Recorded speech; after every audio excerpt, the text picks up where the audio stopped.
For me, it was never about a business. It honestly was about science communication. Okay, so it's about the subject matter. Yeah, and I honestly had that mission of just doing good, getting that message out there, helping the underdog, because, you know, as well as working as, you know, full-time at King's, I also did a bit of private practice. So I was seeing, you know, patients and clients about their gut health, and a lot of them had gone on the craziest diets because they'd worked really hard to do that because they thought it was good for their gut.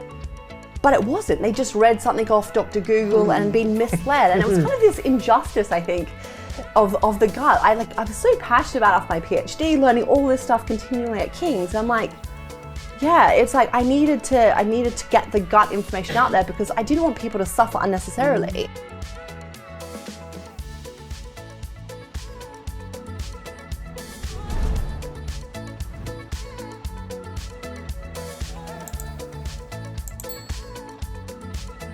Hi everybody and welcome to FEBE Founder Stories. I am so happy to be joined by my lovely friend Juliet Barrett. You don't like me calling you my FEBE godmother, do you? You're like, no. I don't know why, but... I said princess. That would be better than someone that was like at least 20 years older than you. You're my princess, 100%. Thanks, John. Anyway, enough flirting between you and I. We have got lovely guests today who were in the FEBE Growth 100 watch list. Yes. The watch list being brands that we think, companies that we just think, you're set for some pretty epic things. But John Walsh, Dr. Megan Rossi, Bio&Me, thank you very much for coming here and letting us talk to you.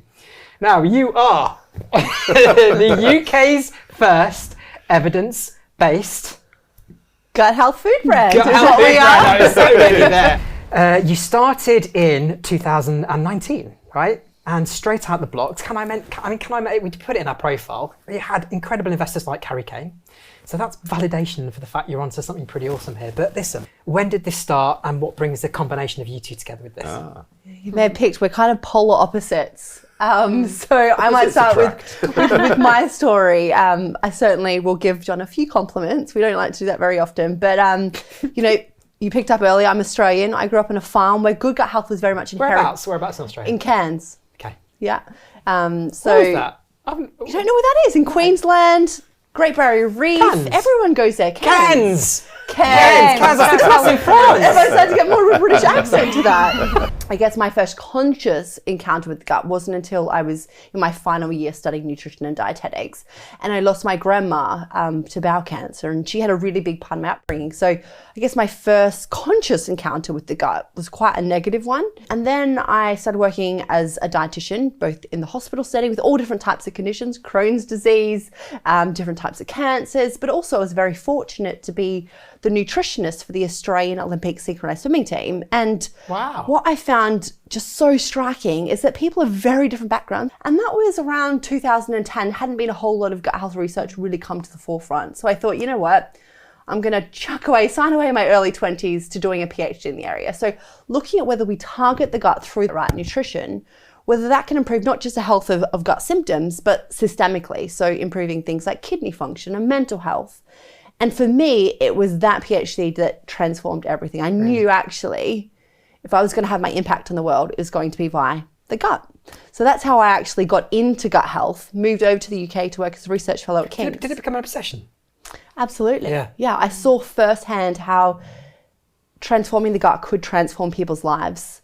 And I was like, this can't be just a secret. Like I want to get out there. I want to find out more of the research, continue to contribute. And I get to still do that sort of research at King's. But as a clinician, I knew there was a huge gap in the market in terms of, you know, we're doing this amazing research, but go to the grocery stores, no good products that I felt confident recommending to my clients that was going to really support their gut health.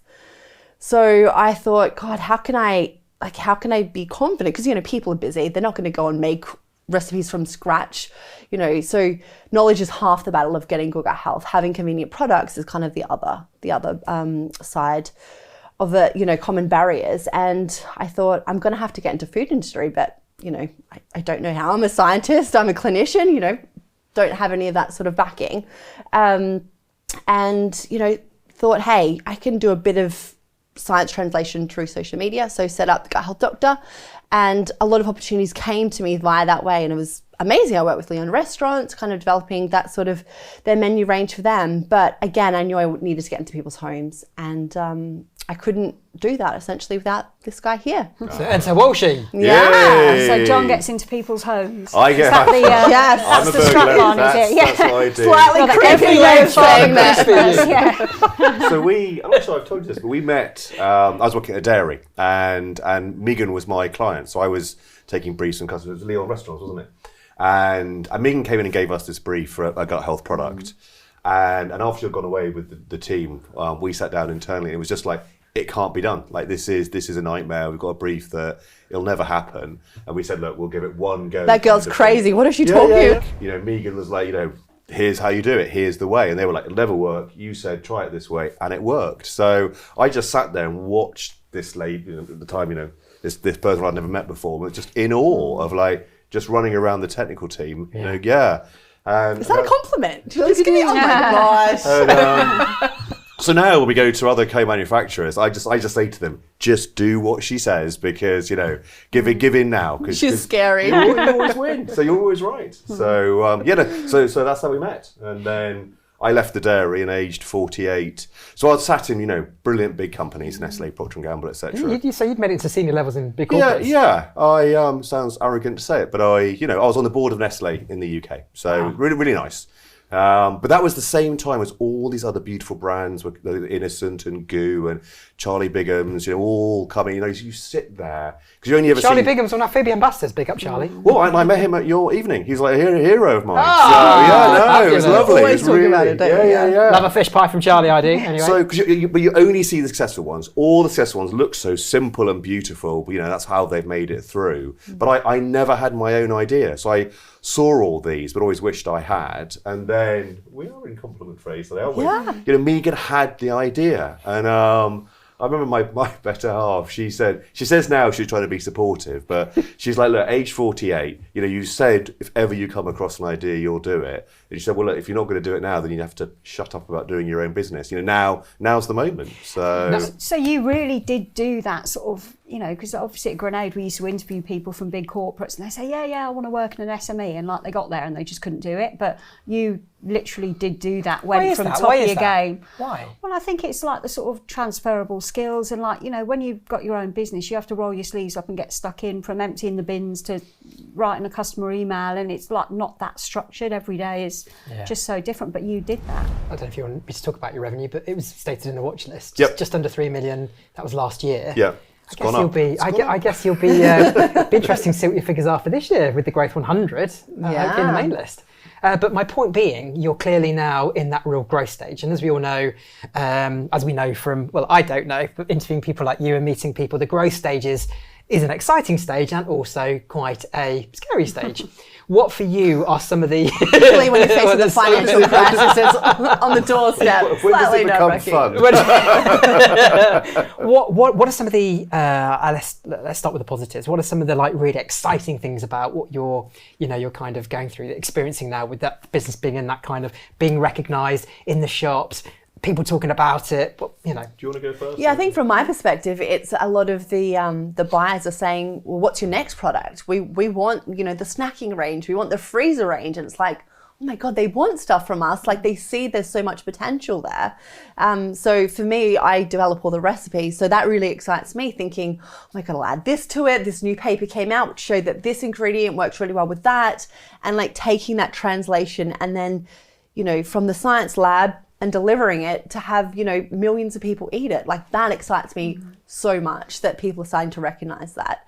So that's the passion side. Oh yeah, I'm just sat here with a smile on my face. I know, because it's like exactly reliving the...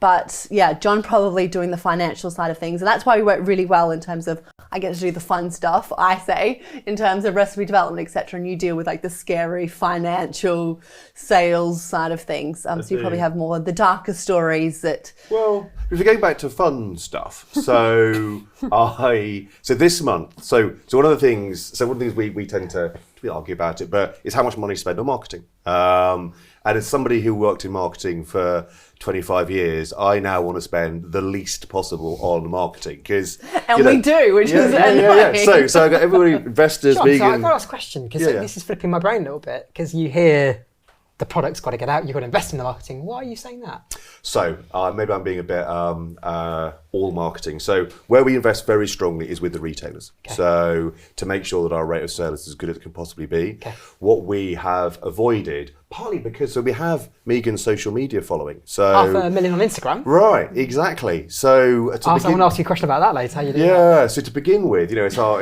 our not secret, if you like. It's very obvious. We versus other brands had that as a huge, very valuable asset for us. So that got us going.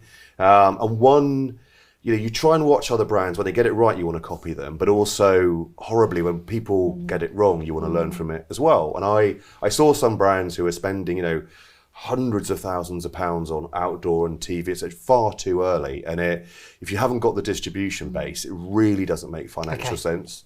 But point to the fun bit was, so this January we did just our very, very first bit of outdoor in London. Our marketing guy Mike found a very, very, it's a secret, but very, very clever way of buying in a kind of micro targeting way. So we could, we spent a very small amount of money compared to the hundreds of thousands, but the impact of it was amazing. Really? So, this is the fun bit, the buyers, friends, people walking around London seeing our billboards was a real moment. That for was the fantastic. ego. That's for the ego. Of course, we're really proud. We had a record month in January. So yeah. Here's my favourite stat. So we sold more in January than we did in the whole of 2020. So that's the kind of, I know, it's really very exciting. 1 month, versus a year. And do you think that was the campaign? I know that sort of the marketer, you can't put an ROI on everything, but do you think it was the fact that people were like looking to make changes in 2023, veganuary, gut health is important to them, or do you think it was down to that marketing? It was a mixture of lots of things. There is absolutely, healthy January, January will always probably be the biggest month for us. But I think, one of the things I was taught in big companies is you spend behind the peaks as opposed to join the troughs. You don't try and fill the troughs, make the peaks bigger. So we invested then, and it seems to have worked, and it works both for consumers, but also importantly for buyers. So I think buyers like to see brands working hard. Again, some of the feedback we got was about some brands just go on shelf and then they think that's it. They think that's the finish line. It's not. Once you get a listing, that's the start line, and then you've got to work. It's the easy bit. Yeah. It's a scary part from there. It's like, oh my God, don't want to do listing. Let's do everything. Work day and night. You do your announcements each time. The buyers love it. It matters. It's I think that's how you win. So with gut health then, because I think a lot of people would assume that gut health is someone with Crohn's that doesn't stop talking about it, like John. But you've got a mass market retail product here that is stocked in Sainsbury's, Tesco's. Who are your consumers? Because it's almost a bit of a taboo, isn't it? People don't want to say that they've got a bad gut. Yeah, I mean, that's such an important conversation to have had, because I think historically we thought of gut health of just digestive symptoms. So, pooping too much, pooping too little, bloating, reflux, all of that sort of stuff. But we now appreciate, thanks to the science, that gut health is so much bigger than gut symptoms. We know that those trillions of bacteria we call our gut microbiome. Bio&Me has come from that name. I was going to ask that, so I'm glad you've addressed that. A little trick in there. Tick. So those trillions of microorganisms are linked to things like our mental health. So we know people who've got better gut health, also much lower risk of things like depression, as well as heart health, type 2 diabetes, a happier body weight, all of this sort of stuff. So the science is highlighting that gut health affects and relates to every single one of us. Immune function, 70% of our immune cells live in our gut. And we now have really strong science that shows that people who have better gut health were at lower risk of becoming unwell if they did get COVID-19. And, that's just the start. So the research has exploded that makes gut health relate to every single person. So that education piece is huge. I mean, how challenging have you found that? Because you're almost creating a category within the retailers, because it probably didn't exist before. I mean, maybe in like the chillers with like Actimel and whatever else, but you've had to almost educate the buyers as to why they should stock you. How hard was that? They knew it was a big trend. I mean, we were able to show it to them, but they knew it was a big trend. what I think they were looking for was somebody who had kind of the authority and the credibility. And that's terribly self-serving, but it happens to be true. So like when we were talking to them, because I'd worked in the food industry for a long time, I had something of a little black book. So I could, as it were, open the doors. But they didn't want to talk to me like a 48-year-old ex-Nestle executive with grey hair. They wanted to talk to somebody who knew about gut health and could influence people. So I just held the door open, you walked through and you started talking. They wanted to talk to you about the margins. I was like, do not talk to me about that element. That's the truth, I was very grateful for having John there. But I feel like what you said is really accurate, is that there's so much nonsense going around gut health, and I think that people are looking for credibility. They want to know what the science is actually saying versus what the kind of dodgy media is saying about certain things. This is where it's time I mentioned my mum, because she's half, obviously half, she's unbelievably proud of what we're doing, right? But she also sits there and when she hears what Megan says, she's like, Jonathan, I've been telling you that all your life. And the difference is now we've got the science to prove it. And so all this bit about plant-based diversity, all the different fibres, it's sort of, it's Granny's old wisdom kind of thing. It's been out there, but now there's proof. And that's why you're just seeing, we've got this little chart we show like Google searches. If you just look over the last 2 years, the line of people researching gut health, it's just going up. That's John. And up. That's John. It's just John. It's John. Constantly. Global trend. So we like to bang on about, gut health is not a diet. It's a way of eating, but it's not. So some of these diets are going to come along, peak, and then go away again. It's just a it's a shift in the market. As more people discover it, the shares just go up and up and up, and we think that's permanent. Yeah. So we had a conversation with someone that we interviewed earlier about timing. Oh, right. You said you could have a fantastic idea, but if the timing's not right, early. but it sounds like people have known about this for years, but maybe now is the right time with the science. Yeah. And it feels like now's the moment. Yeah. Well, fingers crossed. We're working hard to make it the moment. Yeah. I just want to explore the dynamic between you both. Uh-oh. It would appear. It would appear on, in here that you guys get on really well, and you respect for what you do, and the strengths that the strengths you each respectively bring. It's a bit of a mouthful, isn't it? It is. To what you do. But what I find interesting is you sometimes find with co-founders, one is an introvert and one's an extrovert. You're both quite extrovert. Is that right? Or have I read you wrong? No, well... Am I right? You're an He's extrovert. a massive extrovert. Yeah, exactly. That's what I mean. More than me, actually. Profile, I love being around people. Yeah, so that's why I was looking forward to today. It's like, you get to meet people. He's more of an extrovert than I am. Really? I'd love to be away in the science lab and just keep to my own sort of thing, to be honest. So that makes you an introvert? Yeah, I'm kind Yeah, of an extrovert, but I know an how to be an extrovert. extrovert when I need to be. Because I'm thinking about your Instagram account, which you're putting your brand out there, but that's because you do that because that's your business, right? No, that's because that was my passion. Your passion. I never did social media for fun, privately, but when I have a goal and I really want to help with something and have a mission, I feel really passionate about it, and I'm happy to break down those barriers of I'm not someone who loves doing selfies. I find that really cringy still, and we're 5 years into social media. But I knew to get my message out there, everyone was doing it via social media, and I started doing it. I'm actually a lot of people are engaging with this, they want this. So I kind of pushed myself to do that type of thing because I knew I was having an impact. Now, on that note, this is for me really interesting because I find personal branding, building up a following, for someone who, if they get 2 or 3 likes, I'm winning. When you get someone who has 500,000 people following you, how the hell do you do that? I'd really love some personally, but I'm sure I'll get you 2 to 3 likes. Don't worry. We'll follow you. We'll get up to double figures by the end of today. That's what today was all about. But for people watching this, what are some of the tips that you can give for how you really build that personal brand and get people to engage with you?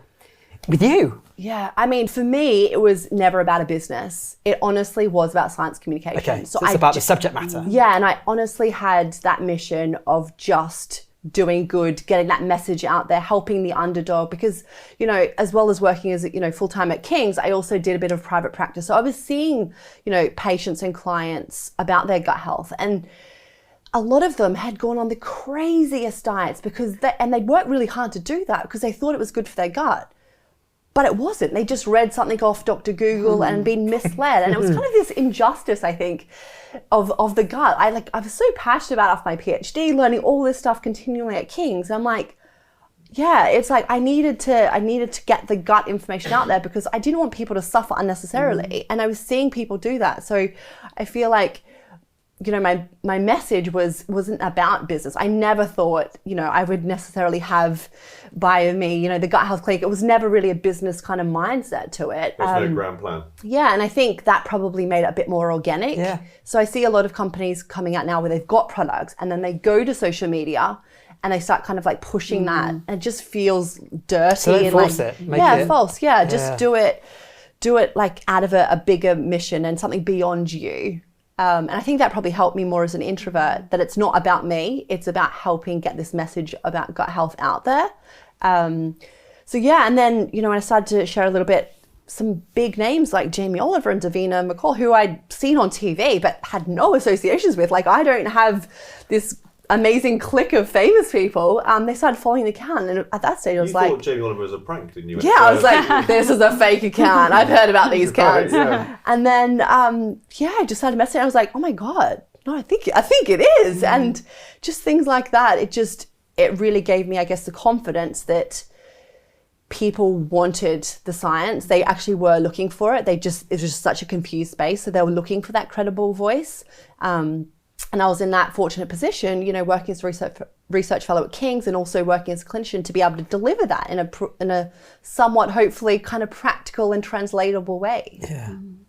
Whilst we're not dropping names, Harry Kane is an investor. Can we talk about that? I mean, where do you start with getting in front of someone like Harry Kane? I guess he approached you, right? Oh, we got very lucky. But wait, you know, aged 48, I've never done this before, so we're kind of learning on the fundraising as we go. But I think one of the effects we have found is, you know, you start off with a very small, like literally 2 people, and if things go well, you know, they'll know other people. Like this funny expression of high net worths. So people who've, you know, built companies, sold companies, and, you know, have got the rewards for that, they are looking to invest, and they sort of know each other. So that's how we got introduced to Harry. So it was one of our investors, you know, was a financial advisor, knew him. He said to Harry, you know, would you like to? And then, yeah, the rest is history, as they say. Yeah, it was lovely. So pretty good for the brand, though. Yeah, there's a lovely team there. His dad runs the commercial side of things, and they're really, so Harry's very personally into men's mental health. You may have seen his new. Yeah, so when it first happened, I didn't know that. We didn't understand his motivation. Then we got to meet the team, and yeah, he's doing awful. He's just launched his foundation.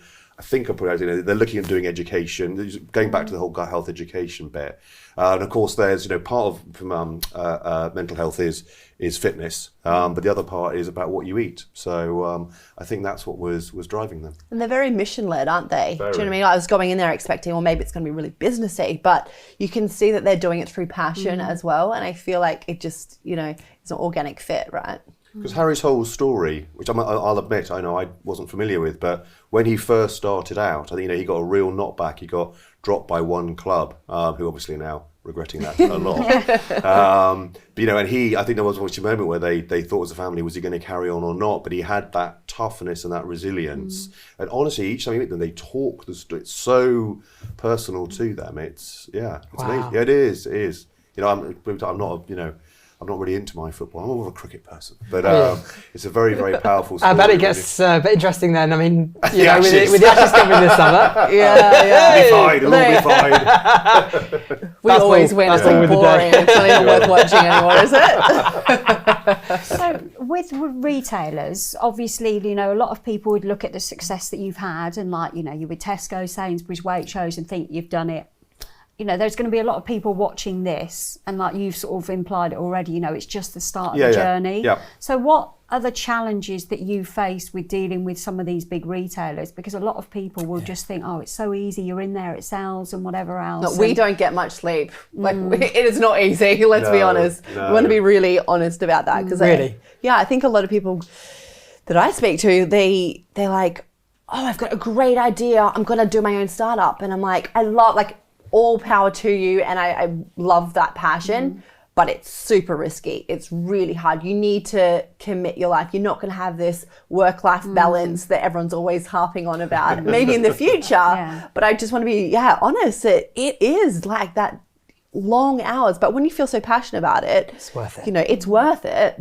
But don't go in and think it's going to be easy. Yeah, one of those funny LinkedIn debates about, we're going to go down from 5 days to 4 days working. And I was like, well, I'm trying to go down from 7 to 6. It's like, you know, just, you've got to be really, it is very hard work. But I think going back to your question about the retailers, as we grew the distribution last year, what was nice was we could grow the team. So we've now got a sales team, and you know, there is just, you know, there's a volume of work that needs to be done. So that's an important. The other bit, I think, you know, you've spoken about new products coming through, and the retailers are telling us what they think, which is very helpful. Like the yogurts and yogurts and other live, top live, secret no stuff. added sugar. Should we tell them about our products? No. We can put that go later. on, give us an exclusive. Well, I'm really passionate about it because I think there's a lot of these halo effect products out there, like for granolas, for example.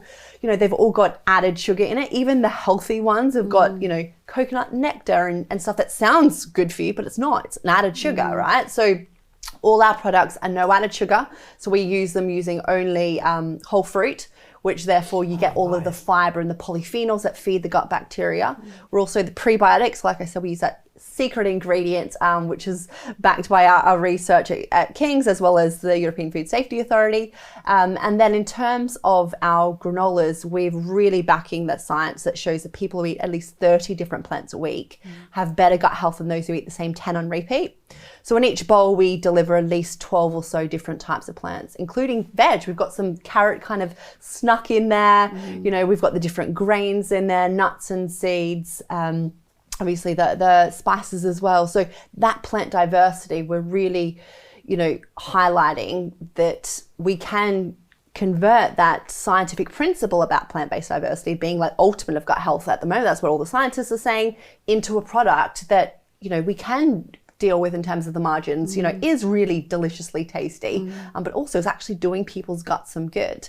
And then the live yogurts, I could harp about them all day, but each pot contains over 7 billion bacteria, including 18 different strains and 2 of the world's most studied cultures. So we spoke about the different bacteria before. A lot of them have no science behind them, but we've used 2 where they've got like hundreds of clinical trials in humans showing health benefits. So I'm very proud of the development side of things, but also delivering on taste is something we know people have to enjoy it in order to come back. So we make sure we do a lot of taste testing. Okay. That's the moment when I've got 2 10-year-old daughters, Charlotte and Romilly, and they're the chief taste testers. Twins. Nice. Twins, yeah. So I was quick there, wasn't I? you were. So one of the hardest on the yogurts was because some flavors are relatively, you know, vanilla is a relatively straightforward taste profile. Mango, which is in a relatively delicate flavour, getting that right was very, very hard. And you've got a very good tongue, I think. You can analyse the taste very well.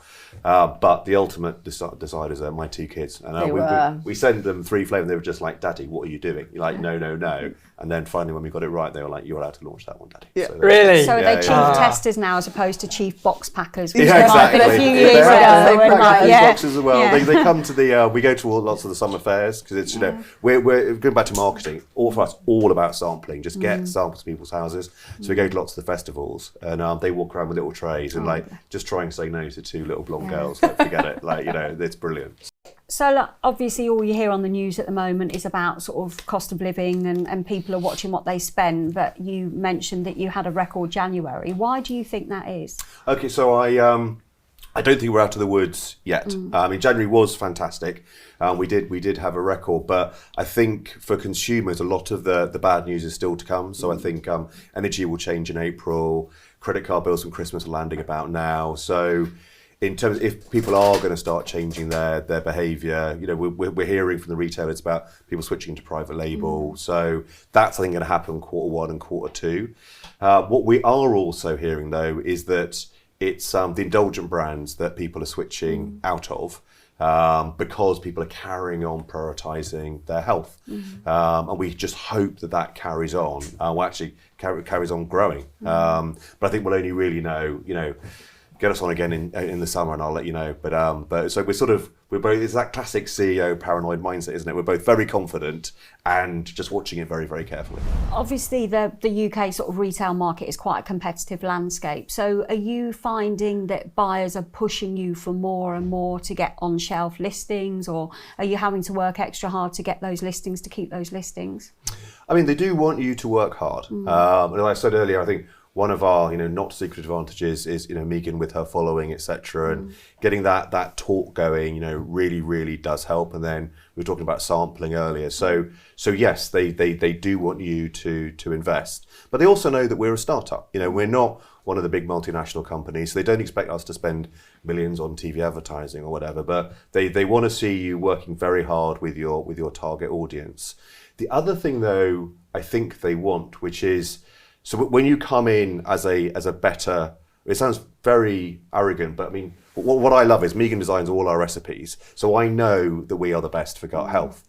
Now that comes, therefore the ingredients have a premium on them. They cost more, and therefore when you sit on shelf, we've worked hard to make it just a small premium, and we think it's more than justified by the ingredients. But we are a premium, and actually, funny enough, that's what the supermarkets want because we're a trade-up option. So they know we're not going to go in and be, the number one granola from day one, but they do want to see people trading up from, one tier to the next. Because then they make more cash margin. I mean, they do, and that's good for them. So that's the role. And there was one really lovely buyer, and she said, look, so many brands. She'd obviously had all the data. I wasn't allowed to see it. It was on her laptop. She knew what was going on.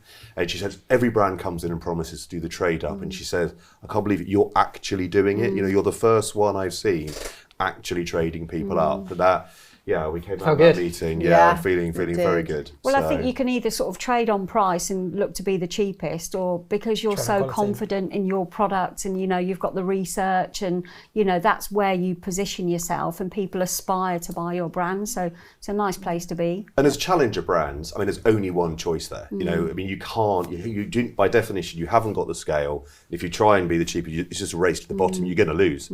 So you've got to be better at something, and it's got to justify a premium. That's kind of the be all and end all. I think on the premium front, we work really hard to ensure we can get Bio&Me into as many tummies as possible. So we actually ensure that we're not too premium. Do you know what I mean? We see some products that kind of just stay in the health food store, and actually they're not doing good because they can't get to the masses. So one of our missions is very much to be accessible to most people, and therefore getting into Tesco's, Asda, and as many of these supermarkets that have the market share is absolutely key. This was a moment, I probably have said this to you before, but when we started to work together, when you were asking about our relationship, so one of my worries was, so there are a lot of dietitians, nutritionists who are very principled. Well, you see, I look at this because you're very principled, but Megan also knew there's no point in it sitting on a shelf getting dusty. It can only do good if it's in someone's tummy. So you said to me, you tell me what the price point is that will sell, and you'll design the product to be the best for gut health at that price point. And that's when I thought, actually, this could really work, because there is no point. There was one brand at the time which sadly no longer exists. It was £6 a pack. I mean, it's ridiculous. You're just going to sit on shelf and gather dust. We came out, we were £4, and actually as we started to grow, we brought it down to £3.70, which really is what most other granolas, it might be 5% more, but it's that small. So there is a premium, but it's really quite small, and we are the best. So that's how I think you do it. So obviously the suppliers is a key part of your business, and how difficult or easy was it to identify the right people to make your product that you're so passionate about? That is really important. Obviously, like we talked a lot about the product and why it's better. But if you have, you've got to have the quality both from the gut health point and the taste side. And if you were to have, an issue, heaven forbid a recall, that's almost, at the end of your, especially when you're young, that would be, I think almost a killer for the business. So who you choose to manufacture with is incredibly important. I think it was really the first decision, the first partner we chose that was the most important and the hardest, because once we got going, we had a reputation, and once other manufacturers could see us on shelf, then you had that credibility. But the first person who came on board with us was our granola manufacturer, and we got introduced to him by a very lovely product developer called Liz, and we went to met 4, 5 or 6, but he was the one who I think understood what we were trying to do. He made a damn good tasting granola, but he was the one who took a leap of faith. I mean, there was a time, I worked out roughly, there was probably a time when we owed him about £70,000. If we'd just gone. So he took not only like his time, but he put, a big financial risk. So he was the first person we took out for dinner. When we got to the end of year one, we were like, and I think he sort of was a bit taken aback. I don't think he realised quite how important he was for us. But it's, and he's still baking for us to this day. And, long may it continue. Yeah, So we got thank you, rejected a David. lot.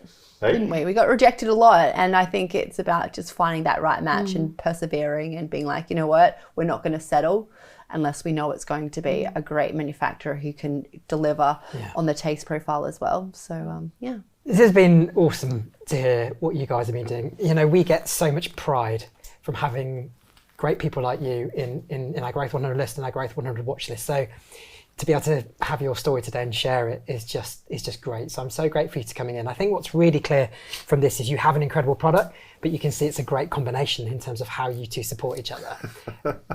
You keep on laughing when I say that. I'm waiting for the what do you argue about question. Or like, What do you argue about? what do you argue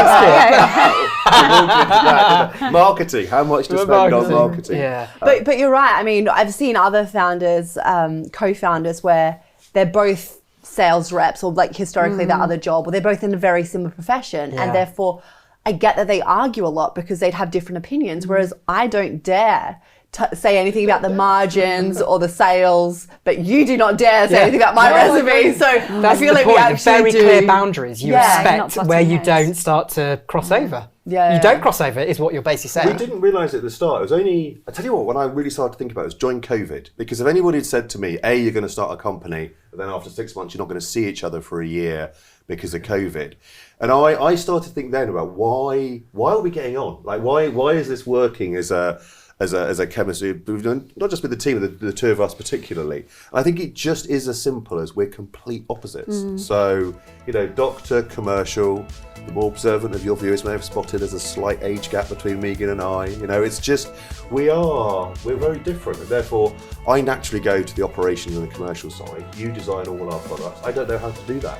So therefore, it just kind of works we don't try and do each other's jobs, which I think is the most annoying thing in the world, really. Yeah. Well, listen, thank you so much for coming in. So exciting to hear what you're doing. You're epic. And you're part of FEBE, you're part of the gang, so we can't wait to keep on. You're coming to our party tonight. Coming tonight. Yeah. Oh, yes. I can't wait to hear what the future holds, and hopefully we'll see you in the Growth 100 for 2023. Brilliant. Thank you. Thank It's you for such an having honour us. to be on the list. Cheers. Thank you, guys.